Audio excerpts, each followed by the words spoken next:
The grand hall of the Galactic Assembly buzzed with tension. 200 alien species filled the massive chamber. Some floated in special tanks. Others stood on many legs. Some looked almost human, while others were strange beyond words. Admiral Tejo of the Luraxi species sat straight in his seat. His blue skin gleamed under the bright lights. His 4 eyes scanned the room carefully. As the highest military officer of the most powerful species in the galaxy, everyone respected him. Everyone feared him.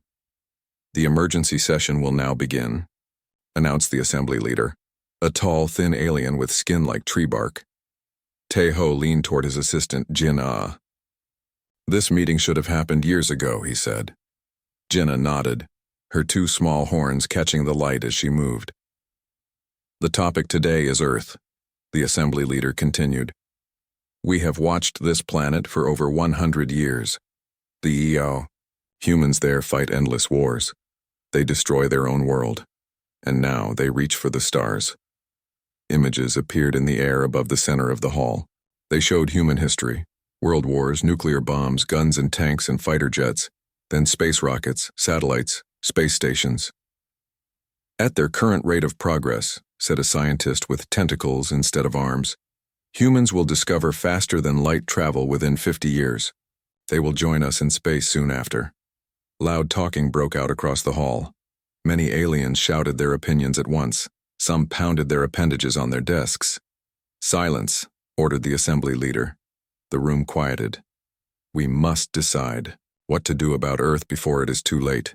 A small green alien stood up. "The humans are dangerous. Look how they treat each other. Imagine how they will treat us." Another alien with features like a giant insect clicked its mandibles loudly. "But they also create beautiful art. They care for their young. They can be kind." Tejo stood. The room went silent immediately. Kind or not, humans are advancing too quickly. They learn too fast. They adapt too well. In their short history, they have gone from simple tools to space travel. What will they become in another 100 years, another 1,000? They could threaten us all. Jinnah looked troubled. She whispered, "But is enslavement right? They are thinking beings." Tejo frowned at her. "Your compassion is misplaced. Sometimes safety requires hard choices." The debate raged for hours. Some aliens defended humans. Most feared them. Finally, the assembly leader called for a vote. All those in favor of classifying humans as a dangerous species and authorizing their containment through servitude, signal now. Lights blinked across the chamber. A large display showed the results. 87% in favor. "It is decided," the assembly leader announced. "Earth will be brought under galactic control. Admiral Tejo will lead the operation." Tejo bowed his head. "I accept this duty. We will move quickly." On Earth, Dr. Haywan stared at her computer screen with wide eyes. The data didn't make sense. The radio telescope had picked up strange signals from the edge of the solar system. Signals that moved in ways natural objects should not. She picked up her phone and called her husband. "Do-hyun, you need to see this." 20 minutes later, Do-hyun looked over her shoulder at the data. His face was serious. "These are artificial. Something is coming toward Earth." "Aliens?" Haywan asked, her voice barely above a whisper. "What else could it be?" Do-hyun ran a hand through his short black hair. "We need to tell someone." They took their findings to the university board, then to government officials. Most people laughed. Some were concerned but wanted more proof. "No one is taking this seriously," Haywan said one night as they sat in their small apartment. Outside, Seoul's lights sparkled against the night sky. "We have maybe 3 months before whatever this is reaches Earth." Do-hyun nodded. "I've sent the data to researchers in America, Europe, and China. Maybe someone will listen." A few did listen. In the weeks that followed, more unusual readings came in. Objects entering the solar system, moving fast, moving with purpose. 3 major world leaders finally called an emergency meeting. Haywan and Do-hyun presented their evidence. "We believe these are ships," Do-hyun explained. "Many ships, coming toward Earth." "For what purpose?" asked one leader. Heywan shook her head. We don't know, but they will be here soon. The world's militaries went on high alert. Space agencies tried to make contact with the approaching objects. No response came. In his command ship, Admiral Tae-ho reviewed the invasion plans one last time. The fleet of 500 ships would surround Earth. They would disable the planet's primitive military systems and communications. Then they would land troops in major cities. The plan is solid, he told Jenna. She looked at the glowing blue image of Earth. They have no chance against us. None, Tae-ho agreed. Their weapons are primitive. Their technology is basic. We will overwhelm them quickly. And then? Gina asked quietly. Then we put them to work. Humans will mine their own planet for resources we need. They will serve as test subjects for medical research. Some will entertain our people. They are strong and learn quickly. They will be useful slaves. Jinnah nodded but said nothing more. As the fleet approached Earth, they easily avoided the few missiles humans managed to launch. Tae-ho watched as his ships took position around the blue planet. Begin the operation. Ordered. Across Earth, screens went dark. Phones stopped working. Military bases lost power. In the darkness, giant ships appeared in the skies above major cities. In Seoul, Haiwan and Do-hyun stood on their balcony, watching a massive ship hover above the city center. Smaller ships flew from it, landing in parks and wide streets. We're right, Haiwan whispered, gripping her husband's hand tightly. I wish we weren't, Do-hyun replied. All across the world, people reacted with fear. Some ran. Some fought with whatever weapons they had. Some tried to welcome the aliens. None of it mattered. The aliens had technology humans couldn't hope to match. Within hours, Earth's major governments surrendered. Admiral Tae-ho himself broadcast a message to every working device on the planet. His alien face appeared on screens worldwide. His voice was translated into all major languages by the ship's computers.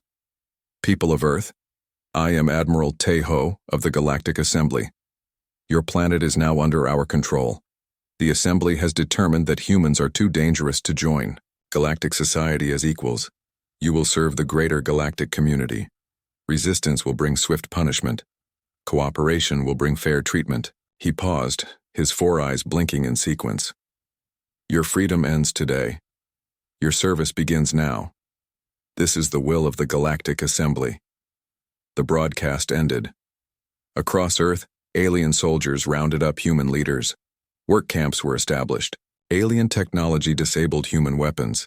In their apartment in Seoul, Haiwan and Do-hyun held each other as they watched alien ships land in the city center. What do we do now? Haiwan asked, tears streaming down her face. Do-hyun's jaw tightened. For now we survive, we learn, and someday we fight back. Outside, the night sky was filled with alien ships. Earth's first day of servitude had begun. But the aliens didn't understand what they had done. They didn't know the species they had. Enslaved, they would learn soon enough. 3 years had passed since the aliens took over Earth. The planet was no longer free. Humans worked hard jobs for their new alien masters. Some dug in mines. Others worked in factories. Some were taken to labs for tests. Life was hard for everyone. Gitai wiped sweat from his face as he swung his pickaxe. The mine was hot and dark. His muscles ached. Before the aliens came, he had been a soldier in South Korea's special forces. Now he was just another slave digging for rare metals the aliens wanted. Move. Faster, human, barked an alien guard. The guard had scaly skin and forearms. Each arm held a shock stick that could cause terrible pain. Gitai kept his eyes down and swung harder. But inside, his mind was working. For 2 years, he had watched the aliens carefully. He noticed their habits, their weaknesses, the patterns in their security systems. When the workday ended, the aliens herded the humans back to their camp. The camp had once been a small town. Now it was surrounded by high fences that zapped anyone who touched them. In his small room, Gitai met with 4 other former soldiers. They spoke in whispers. Did you get it? Gitai asked a thin man named Kwan. Kwan smiled and pulled something small from his boot. It was a computer chip from an alien device. Dropped by that new guard, He never noticed. Gite nodded. Good. Minsu, can you use this? Minsu, who had been a computer expert before the invasion, took the chip carefully. I think so. It might help us tap into their communications. Another man, June, looked nervous. If they catch us? They won't, Gite said firmly. Remember why we're doing this. They all nodded. Each had lost family when the aliens came. Each wanted freedom again. In Seoul, the aliens had built a massive headquarters. From there, Admiral Taeho, now governor of Earth Sector 3, ruled over what had once been most of Asia. Taeho looked out the window at the city below. Humans moved through the streets like ants. Some carried loads. Others cleaned the streets. All worked for the glory of the Galactic Assembly. Jinnah entered his office with a tablet in her hands. The latest reports, sir. Taeho took the tablet and frowned as he read. Production is down in Mining Sector 7, and there's been another escape attempt in the America sectors. The 5th this month, Jinnah noted. Taeho's 4 eyes narrowed. The humans are becoming bolder. I don't like it. Perhaps it's just desperation, Jinnah suggested. Perhaps. Taeho wasn't convinced. Have security doubled at all critical facilities, and I want more surprise inspections. After Jinnah left, Taeho sent a message to the Galactic Assembly. He reported his concerns about the humans. They were learning alien technology too quickly. Their escape attempts were getting smarter. Something wasn't right. The Assembly's reply came quickly. Your concerns are noted, but seem excessive. Humans are just primitive beings. Continue operations as planned. Taeho stared at the message. The Assembly was wrong. He could feel it. The humans were planning something. In another part of Seoul, Gite's sister Sunmi worked as a translator for the aliens. Her job gave her access to alien buildings and information. The aliens thought she was loyal because she learned their language so well. They were wrong.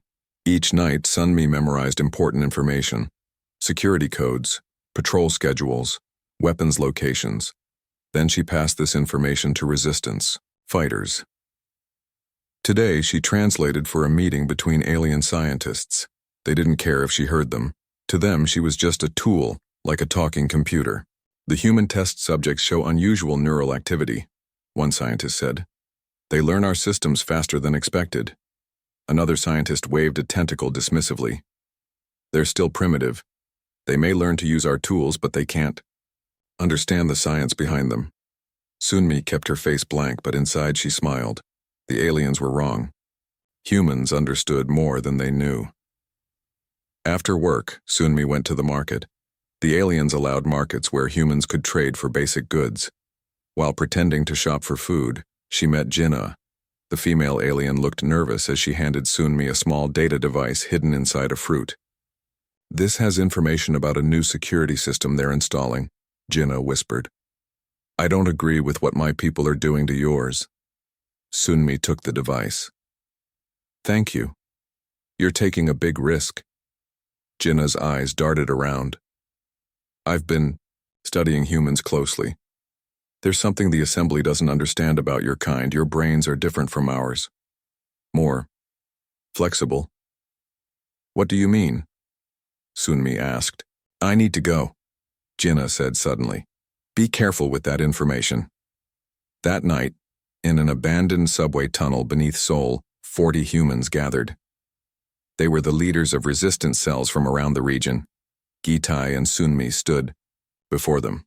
Thanks to our friends inside the alien command, we have new information, Gitai said. In 3 days, they're moving a weapons shipment from Seoul to Busan. We're going to take it. Voices rose with questions and concerns. Gitai raised his hand for quiet. This won't be like stealing food or medicine. These are real weapons. With them, we can start fighting back for real. A woman stepped forward. My cell has been studying the alien weapons we've seen. We think we know how they work. Good. Gitai nodded. Because we need to use them as soon as we take them. He showed them a map of the planned route.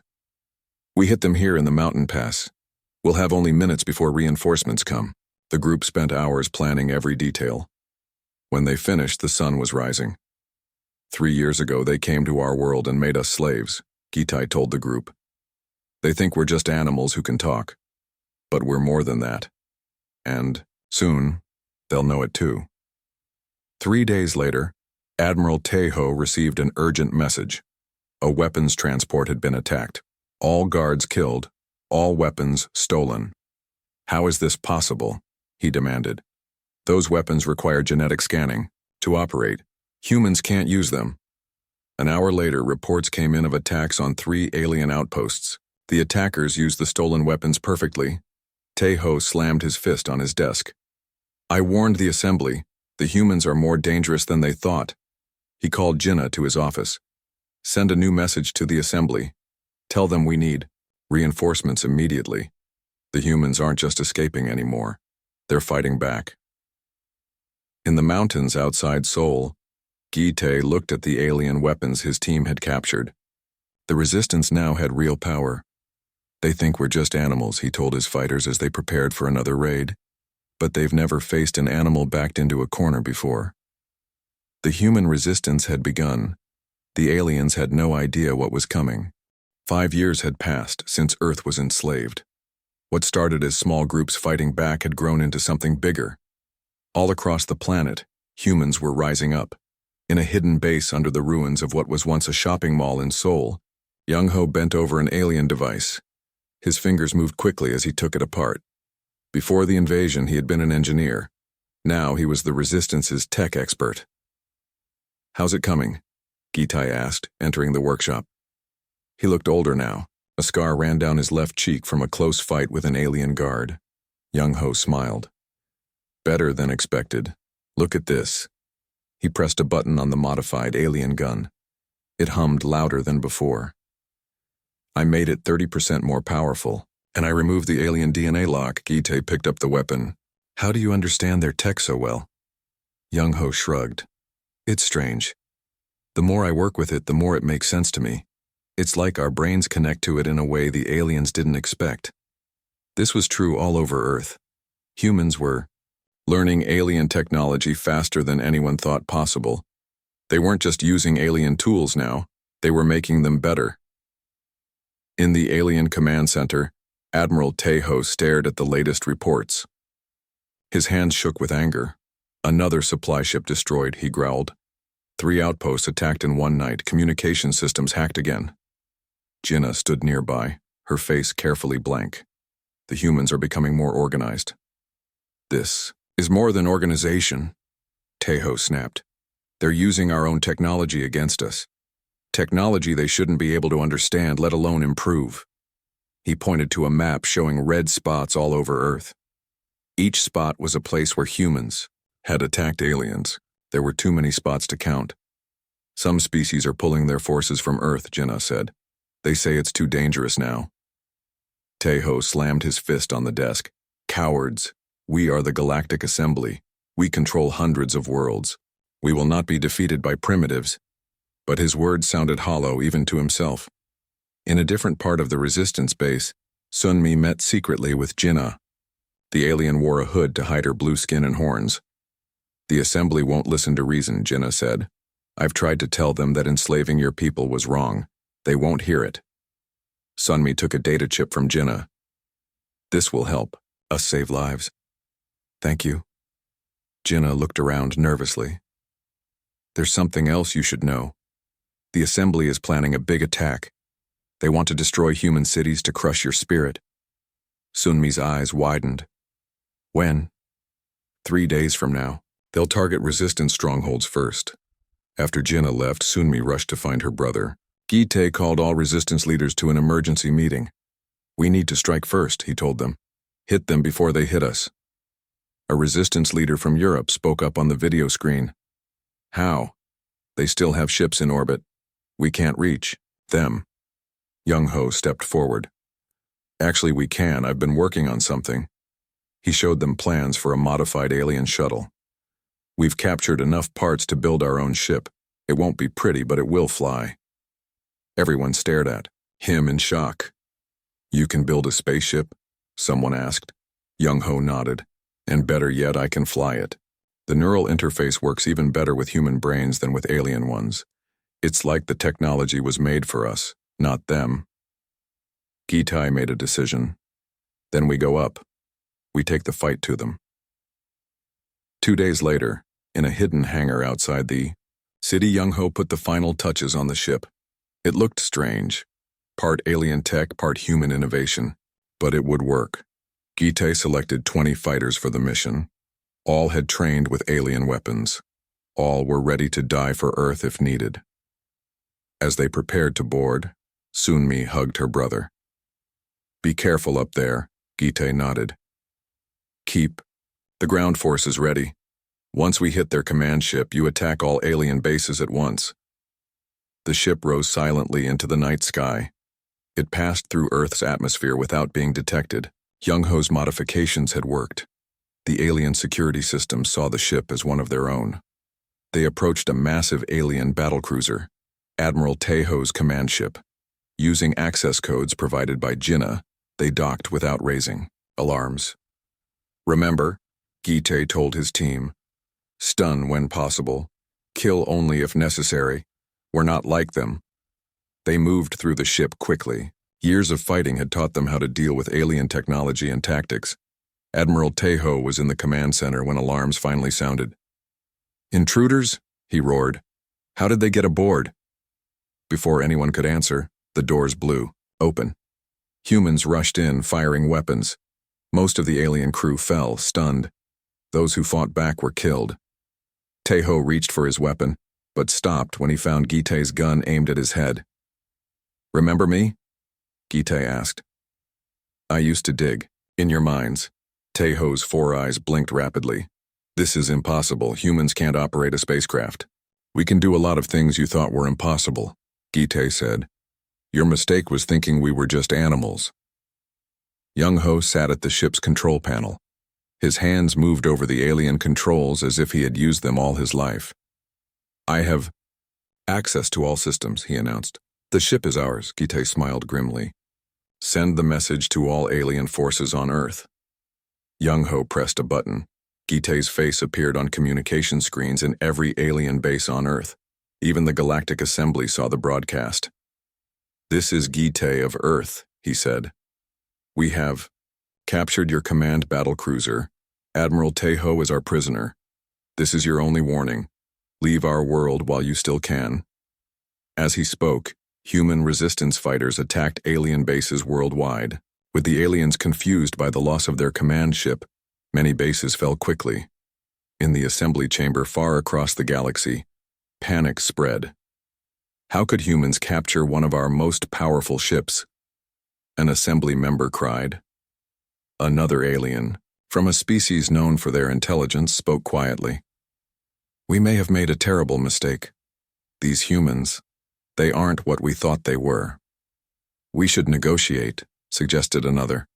"Negotiate with slaves?" "Never," shouted many voices. While they argued, more reports came in. Humans had taken control of 3 more alien ships. They had disabled orbital defense platforms. They were adapting alien technology in ways no one had thought possible. In the command room of the captured battlecruiser, Young-ho made an amazing discovery. "They're faster than light drives," he said, examining the ship's systems. "I understand how they work. We can build our own now." Gitai looked at the captive Admiral Taeho. "Your people tried to keep us trapped on our world. Now we can reach the stars. And we're coming for the assembly next." Taeho saw the determination in the human's eyes. For the first time in his long life, he felt true fear. 8 years had passed since aliens enslaved Earth. Now everything had changed. Humans were no longer helpless slaves. They had become a powerful fighting force that made the aliens tremble. Mireille stood on the bridge of the human ship, Freedom. Once she had been a high school physics teacher. Now she commanded Earth's first attack fleet. 20 ships filled with determined fighters waited for her orders. "All ships report ready, Commander," said her communications officer. Mireille nodded. She looked at the main screen showing the alien base on Mars. It was a major supply depot that helped aliens control Earth. "Send the message to all ships," she ordered. Attack pattern Delta, remember our training. Hit fast and hard. The human fleet moved with amazing speed toward Mars. Their ships were smaller than alien vessels, but faster and more nimble. Young-Ho and other engineers had improved the alien designs, making them better. Inside the Mars base, alien sensors detected the approaching ships. "Commander, human vessels approaching," an alien officer shouted. The base commander, a member of a lizard-like species, hissed in disbelief. "Impossible. Humans don't have space fleets." But the evidence was on his screens. Human ships surrounded the base, moving in ways the aliens had never seen before. They took risks no alien pilot would dare. "Fire all weapons," the base commander ordered. Too late. The human ships fired first. Their weapons were modified versions of alien guns, but stronger. The base's shields failed quickly. Miray's voice came through on all alien communication channels. "Attention Mars base, surrender now or be destroyed." The alien commander had no choice. The base surrendered. Within hours, humans controlled Mars.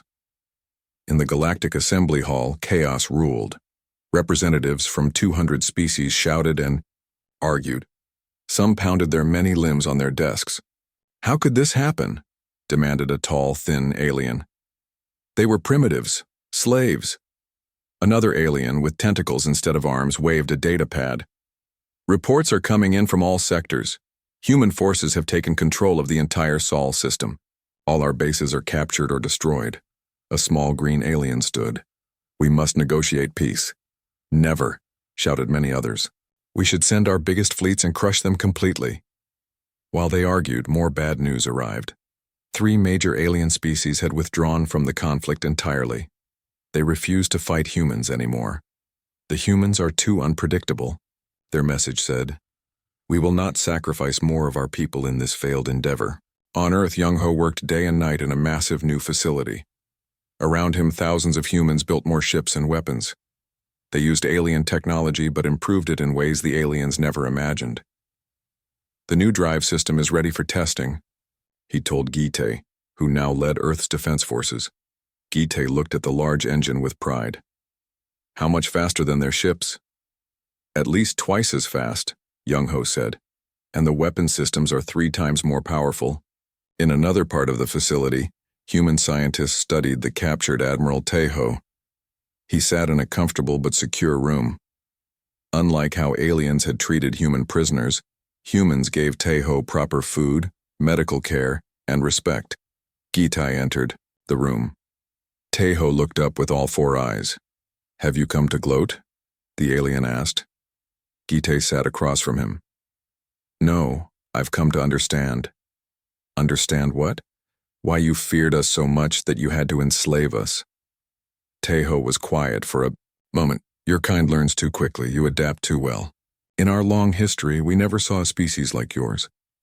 You take our technology and make it better in ways we never thought possible."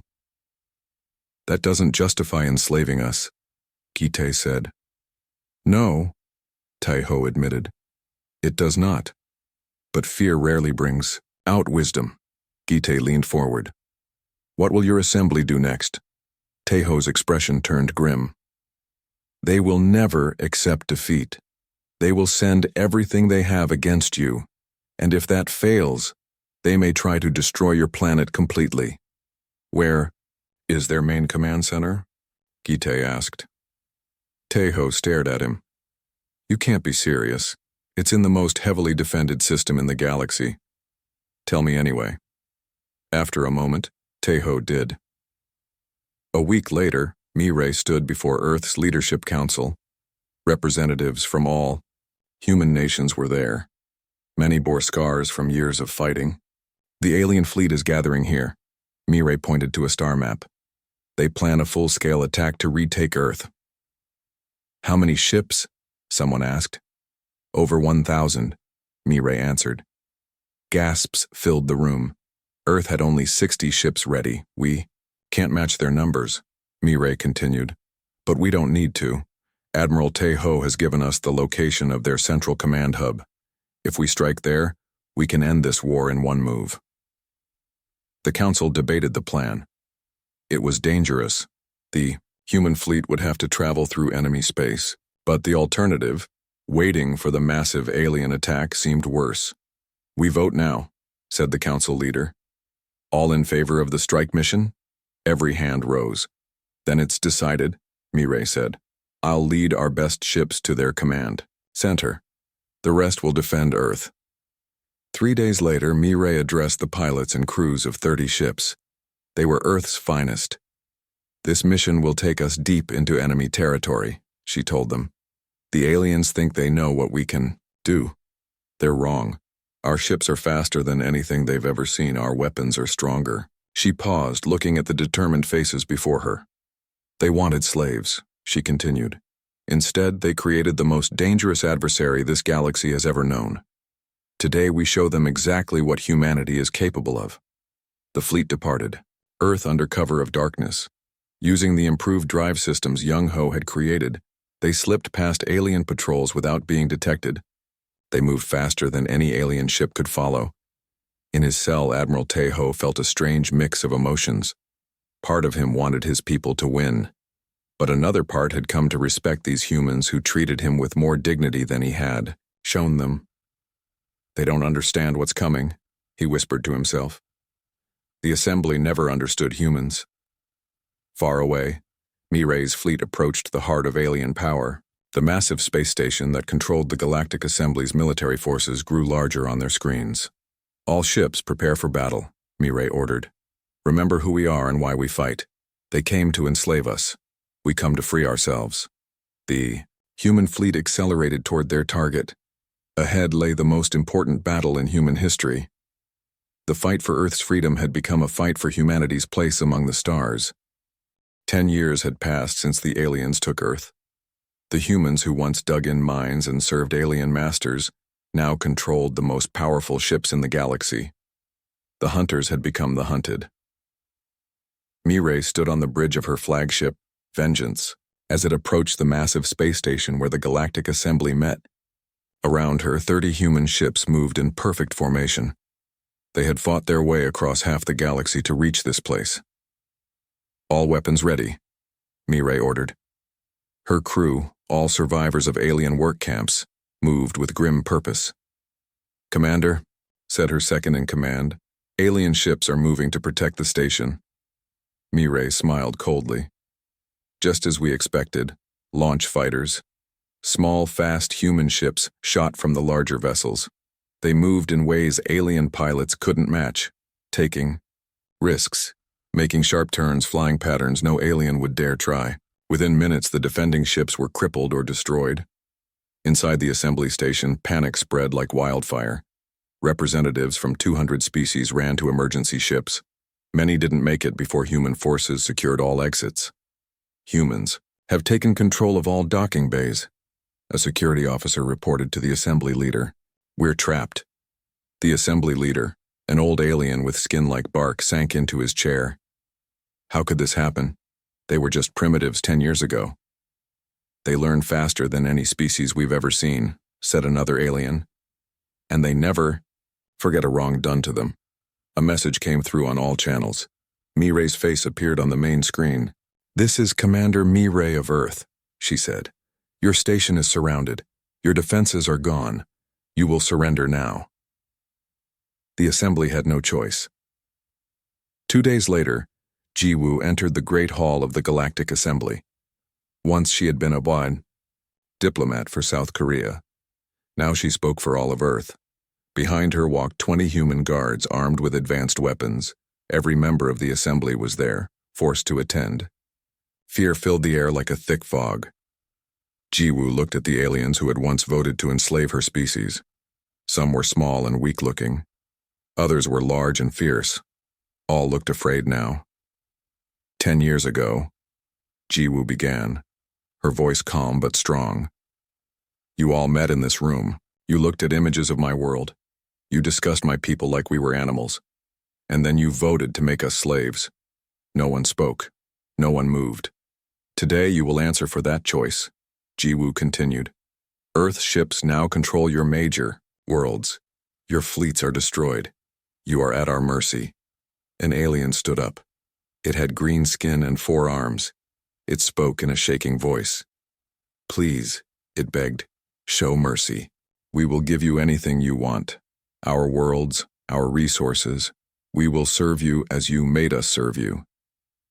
Other aliens joined in, offering wealth, technology, eternal servitude, anything to avoid what they feared was coming. Jiwoo raised her hand, and they fell silent. "Is this what you think we want? To become like you?" she asked. "To enslave others as we were enslaved?" The aliens looked confused. This was not what they expected. "Human leaders from all Earth nations have voted on what to do with you," Jiwoo said.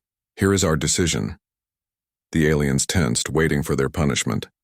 "Those who ordered cruelty against humans will face fair trials," Jiwoo announced. "Your worlds will pay to rebuild what was destroyed on Earth. But there will be no slavery, no revenge killings, no planet-wide punishments." Shocked whispers filled the hall. The aliens couldn't believe what they were hearing. Instead, Jiwoo continued, "We will create a new galactic assembly, one where no species can ever vote to enslave another. One built on respect for all thinking beings." In a room nearby, Gi-tae sat with Admiral Tae-ho. The blue-skinned alien watched Jiwoo's speech on a screen. "I don't understand," Tae-ho said. "After what we did to your people, you could destroy us all. Why don't you?" Gi-tae looked at the alien who had once been his enemy. "Because that would make us like you. We fought to be free, not to become oppressors. But humans are so good at war," Tae-ho said. "You defeated the greatest military force in galaxy history in just 10 years. "We're good at war because we hate it," Gi-tae explained. "We want it over quickly. But what we're really good at is building, creating, making things better." Jinna entered the room. She had been helping humans since the early days of resistance. "The new charter is ready for signing," she told them. As they walked to the ceremony, Tae-ho spoke quietly. "We thought your capacity for violence made you dangerous. We never understood that your capacity for mercy after suffering is what truly makes you remarkable." 1 month later, Young-ho walked through a new research center on Earth. Around him, scientists from 20 alien species worked alongside humans. They shared knowledge freely, creating new technologies together. A young alien approached him. "Teacher," it said, "I don't understand why humans did not take revenge. My species would have destroyed yours if roles were reversed." Young-ho smiled. "That's exactly why we won and you lost. You see only 2 options. Dominate, or be dominated. We see many paths forward." He showed the alien student a new engine design that would make space travel safer and faster. "Besides," Young-ho added, "revenge is easy but ultimately empty. Building something new that benefits everyone? That's the real challenge. And humans love a good challenge." In what had once been the alien governor's palace in Seoul, Jiwoo met with representatives from 50 worlds. Together, they were creating laws to protect all species' rights.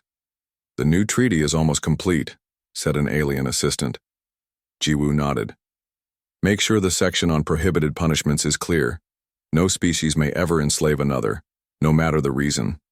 The alien looked at her with its large eyes.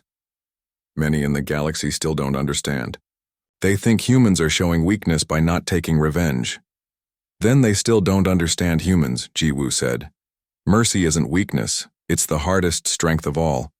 Far away, on a planet that had been among the first to vote for Earth's enslavement, citizens watched human ships patrol their skies. They had expected these ships to bring death and slavery. Instead, they brought medicine for a plague that had been killing thousands. "Why do they help us?" asked a young alien. "We hurt them." An older alien looked up at the human ships. "Because they are not like us, and thank the stars for that." On Earth, Haiwan and Do-hyun, the astronomers who first spotted the alien fleet, 10 years ago stood in a park in Seoul. Around them, children played. Some were human, some were alien, children of species that had chosen to live on Earth and learn from humans. "Did you ever imagine it would end like this?" Do-hyun asked. Haiwan shook her head. Never. I thought we were finished when they came. And now we lead the galaxy, Do-hyun said with wonder. Haewon smiled as she watched the children play together. Not rule it, lead it. That's the difference they never understood. Above them, the sky was filled with stars that humans could now reach. The species that had once voted to enslave Earth now lived in peace with humans. They had begged for mercy, expecting none. What they received instead was something far more powerful, a second chance to be better than they had been before.